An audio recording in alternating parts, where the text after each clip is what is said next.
നമ്മുടെ നാടിൻ്റെ പേര് മാറാൻ പോവുകയാണ്. കേരള എന്ന പേര് മാറി കേരളം എന്നാകാൻ പോവുകയാണ്. ഇത് വളരെ നിസ്സാരമായി നമ്മളെ ബാധിക്കുന്ന ഒന്നല്ല. നമ്മളെ കാര്യമായി തന്നെ ബാധിക്കുന്ന നമ്മുടെ റേഷൻ കാർഡുകളെ, മറ്റ് സർട്ടിഫിക്കറ്റുകളെ എല്ലാം കാര്യമായി തന്നെ ബാധിക്കുന്ന ഒരു പ്രക്രിയയാണ്. എല്ലാവർക്കും ഇൻഫോ മീഡിയ ബ്ലോഗിൻ്റെ ഏറ്റവും പുതിയ ഒരു വാർത്താ അപ്ഡേറ്റിലേക്ക് സ്വാഗതം.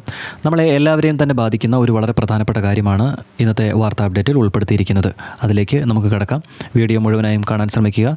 നിങ്ങളുടെ പ്രിയപ്പെട്ടവരിലേക്ക് വീഡിയോ ഷെയർ ചെയ്ത് എത്തിക്കുക. നമ്മൾ മലയാളികൾ സാധാരണയായി പറയുന്നത് നമ്മുടെ സംസ്ഥാനത്തിൻ്റെ പേര് കേരളം എന്നാണ്. പക്ഷേ നമ്മുടെ സംസ്ഥാനത്തിൻ്റെ പേര് ഔദ്യോഗിക രേഖകളിൽ ഇപ്പോഴും കേരള എന്നാണ്. ഇപ്പോൾ അതിൽ വലിയ ഒരു മാറ്റത്തിൻ്റെ നടപടിയാണ് ദേശീയ തലത്തിൽ ആരംഭിച്ചിരിക്കുന്നത്.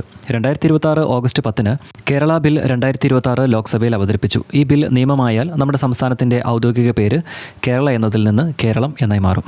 പക്ഷേ ഒരു കാര്യം ആദ്യം വ്യക്തമാക്കാം. ഇപ്പോൾ കേരളത്തിൻ്റെ പേര് ഔദ്യോഗികമായി മാറിയിട്ടില്ല. ഇത് അതിലേക്കുള്ള ഒരു പ്രധാന നിയമ നടപടി മാത്രമാണ്. ഇനി എന്താണ് സംഭവിക്കാൻ പോകുന്നത്?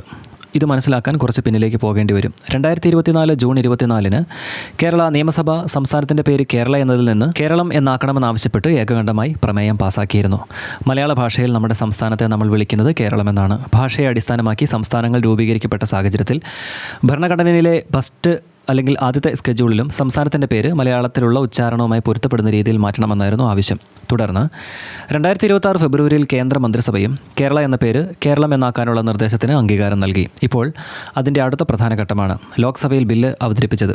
ഇനി ചോദ്യം, പേര് മാറ്റിയാൽ ശരിക്കും എന്തൊക്കെയാണ് സംഭവിക്കുക, എന്തൊക്കെയാണ് മാറുക? ആദ്യമായി മാറുന്നത് ഭരണഘടനയിലെ സംസ്ഥാനങ്ങളുടെ പട്ടികയായ ഫസ്റ്റ് സ്കെഡ്യൂളിലുള്ള ഔദ്യോഗിക പേരായിരിക്കും. അതായത് നിയമപരമായി സംസ്ഥാനം കേരളം എന്ന പേരിലാകും അറിയപ്പെടുക. പക്ഷേ അതിൻ്റെ അർത്ഥം നാളെ രാവിലെ എഴുന്നേൽക്കുമ്പോൾ എല്ലാവരും പുതിയ ആധാർ കാർഡ് എടുക്കണം, പാസ്പോർട്ട് മാറ്റണം, വാഹനത്തിൻ്റെ RC മാറ്റണം എന്നൊന്നുമല്ല. പേര് മാറ്റം നിയമപരമായി നിലവിൽ വന്നതിന് ശേഷം വിവിധ സർക്കാർ സ്ഥാപനങ്ങളും രേഖകളും ആവശ്യമായ രീതിയിൽ പേരുമാറ്റം നടപ്പാക്കേണ്ടി വരും. അതിനാൽ ഇത് ഒരു ദിവസം കൊണ്ട് മാറുന്ന ഒരു പ്രക്രിയ ആയിരിക്കുകയല്ല. പേര് മാറ്റുന്നതിന് പിന്നിലെ പ്രധാന വാദം എന്താണ്? നമ്മുടെ സംസ്ഥാനത്തിൻ്റെ യഥാർത്ഥ മലയാള പേര് ഔദ്യോഗികമായി പ്രതിഫലിപ്പിക്കുക. നമ്മൾ മലയാളത്തിൽ എന്ന് പറയുമ്പോൾ ഇംഗ്ലീഷിൽ കേരള എന്ന പേരാണ് ഉപയോഗിക്കുന്നത്. ഇത് പലർക്കും ഒരു വലിയ പ്രശ്നമായി തോന്നണമെന്നില്ല. പക്ഷേ പേരുകൾ ഒരു സ്ഥലത്തിൻ്റെ ഭാഷയോടും ചരിത്രത്തോടും സംസ്കാരത്തോടും ബന്ധമുള്ളതാണ്. അതുകൊണ്ട് തന്നെയാണ് സംസ്ഥാനത്തിൻ്റെ ഔദ്യോഗിക പേരും അതിൻ്റെ തദ്ദേശീയ രൂപത്തോട് കൂടുതൽ ചേർന്നിരിക്കണം എന്ന ആവശ്യം ഉയർന്നത്. ഇതിൽ മറ്റൊരു പ്രധാന കാര്യം കൂടിയുണ്ട്. കേരള എന്ന പേര് ഇല്ലാതാകുന്നില്ല എന്നതാണ്. ഇംഗ്ലീഷിൽ കേരള എന്ന് പറയുന്നത് പതിവായതിനാൽ ഈ മാറ്റം ചിലർക്ക് ആദ്യം ആശയക്കുഴപ്പമുണ്ടാക്കിയേക്കാം. പക്ഷേ നിർദ്ദേശിക്കപ്പെടുന്ന ഔദ്യോഗിക പേര് കേരളം എന്നായിരിക്കും. ഇന്ത്യയിൽ സംസ്ഥാനങ്ങളുടെ പേരുകൾ മാറ്റുന്നത് പുതിയ കാര്യമല്ല. കാലക്രമത്തിൽ പല സംസ്ഥാനങ്ങളും നഗരങ്ങളും അവയുടെയൊക്കെ ചരിത്രപരവും പ്രാദേശികവുമായ പേരുകളിലേക്ക് തിരിച്ചു പോയിട്ടുണ്ട്. അതിനാൽ ഇതൊരു സാധാരണ സ്പെല്ലിംഗ് കറക്ഷൻ മാത്രമല്ല, ഒരു സംസ്ഥാനത്തിൻ്റെ ഔദ്യോഗിക ഐഡൻറ്റിറ്റിയുമായി ബന്ധപ്പെട്ട ഭരണഘടനാപരമായ ഒരു വലിയ മാറ്റമാണ്. ഇവിടെ മറ്റൊരു പ്രധാന ചോദ്യം വരുന്നുണ്ട്. കേരള നിയമസഭ ആവശ്യപ്പെട്ടാൽ മാത്രം പേര് മാറുമോ? ഇല്ല. ഇന്ത്യൻ ഭരണഘടനയിലെ ആർട്ടിക്കിൾ 3 പ്രകാരം ഒരു സംസ്ഥാനത്തിൻ്റെ പേര് മാറ്റാനുള്ള അധികാരം പാർലമെൻറ്റിനാണുള്ളത്. അതേസമയം ഒരു സംസ്ഥാനത്തിൻ്റെ പേര് മാറ്റുന്ന ബിൽ പാർലമെൻറ്റിൽ അവതരിപ്പിക്കുന്നതിന് മുൻപ് ഭരണഘടന നിർദ്ദേശിക്കുന്ന നടപടിക്രമങ്ങൾ പാലിച്ചിരിക്കണം. കേരളത്തിൻ്റെ പേര് മാറ്റാനുള്ള നിർദ്ദേശം ആദ്യം കേരള നിയമസഭയാണ് മുന്നോട്ട് വയ്ക്കുന്നത്. കേന്ദ്ര മന്ത്രിസഭ പിന്നീട് അതിന് അംഗീകാരം നൽകുന്നു. ഇപ്പോൾ ബിൽ ലോക്സഭയിൽ എത്തിയിട്ടുണ്ട്. തുടർന്ന് പാർലമെൻറ്റിൻ്റെ നിയമ നടപടികൾ പൂർത്തിയാക്കണം. അതിനുശേഷമാണ് ഇത് നിയമമായി മാറുക.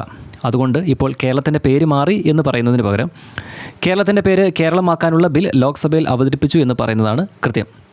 പേര് മാറ്റിയാൽ അതിൻ്റെ സാമ്പത്തിക ചെലവും ഉണ്ടാവും. സർക്കാർ ഓഫീസുകൾ, ഔദ്യോഗിക രേഖകൾ, ബോർഡുകൾ, വെബ്സൈറ്റുകൾ, വിവിധ ഡാറ്റാബേസുകൾ തുടങ്ങി പല സംവിധാനങ്ങളിലും പേരുമാറ്റം ഘട്ടം ഘട്ടമായി നടപ്പാക്കേണ്ടി വരും. അതുകൊണ്ട് തന്നെ ഇത് വെറും ഒരു വാക്കുമാറ്റം മാത്രമല്ല, വലിയ ഭരണപരമായ ഒരു പ്രക്രിയ കൂടിയാണ്.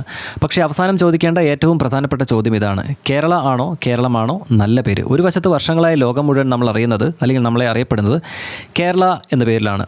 ടൂറിസം മുതൽ ഇൻ്റർനാഷണൽ ഡോക്യുമെൻറ്റ്സ് വരെ കേരള എന്ന പേരാണ് വ്യാപകമായി ഉപയോഗിക്കുന്നത്. മറുവശത്ത് നമ്മുടെ സ്വന്തം ഭാഷയിൽ നമ്മൾ പറയുന്നത് കേരളം എന്നാണ്. അതുകൊണ്ട് കേരളം എന്ന പേര് നമ്മുടെ ഭാഷാപരമായി ഐഡൻറ്റിറ്റിയെ കൂടുതൽ കൃത്യമായി പ്രതിനിധീകരിക്കുന്നു എന്ന വാദവും ശക്തമാണ്. പേര് മാറിയാലും നാട് മാറുന്നില്ല. കേരളത്തിൻ്റെ അതേ ജനങ്ങൾ, അതേ ഭാഷ, അതേ സംസ്കാരം, അതേ കടൽ, അതേ പശ്ചിമഘട്ടം, അതേ മഴ. പക്ഷേ ഔദ്യോഗിക രേഖകളിൽ നമ്മുടെ നാടിൻ്റെ പേര് ഇനി കേരളമായി മാറിയേക്കാം. ഇത് നിയമമാകാൻ ഇനി പാർലമെൻറ്റിന് നടപടിക്രമങ്ങൾ പൂർത്തിയാകണം. അതിനാൽ ഇപ്പോഴത്തെ സ്ഥിതി വളരെ ലളിതമായി പറഞ്ഞാൽ കേരളം എന്ന പേരുമാറ്റത്തിനുള്ള ബിൽ ലോക്സഭയിൽ അവതരിപ്പിച്ചു. പേര് ഇതുവരെ ഔദ്യോഗികമായി മാറിയിട്ടില്ല. ഇനി പാർലമെൻറ്റിൻ്റെ തീരുമാനമാണ് നിർണായകം. ഒടുവിൽ ഒരു പേര് മാറുന്നത് ചെറിയ കാര്യമാണെന്ന് തോന്നിയേക്കാം. പക്ഷേ ചിലപ്പോൾ ഒരു പേര് എന്നത് ഒരു സ്ഥലത്തിൻ്റെ ചരിത്രവും ഭാഷയും അതിൻ്റെ ആളുകളുടെ സ്വത്വവും കൂടിയാണ്. അതിനാൽ കേരളമാണെങ്കിലും നമ്മുടെ നാട് കേരളം തന്നെയാണ്. ഇതിനെക്കുറിച്ച് നിങ്ങൾ എന്താണ് ചിന്തിക്കുന്നത്? നിങ്ങളുടെ വിലയേറിയ അഭിപ്രായങ്ങൾ കമൻറ്റ് ബോക്സിൽ രേഖപ്പെടുത്തുക. നമുക്കപ്പോൾ മറ്റൊരു വാർത്താ അപ്ഡേറ്റിൽ കണ്ടുമുട്ടാം. നന്ദി.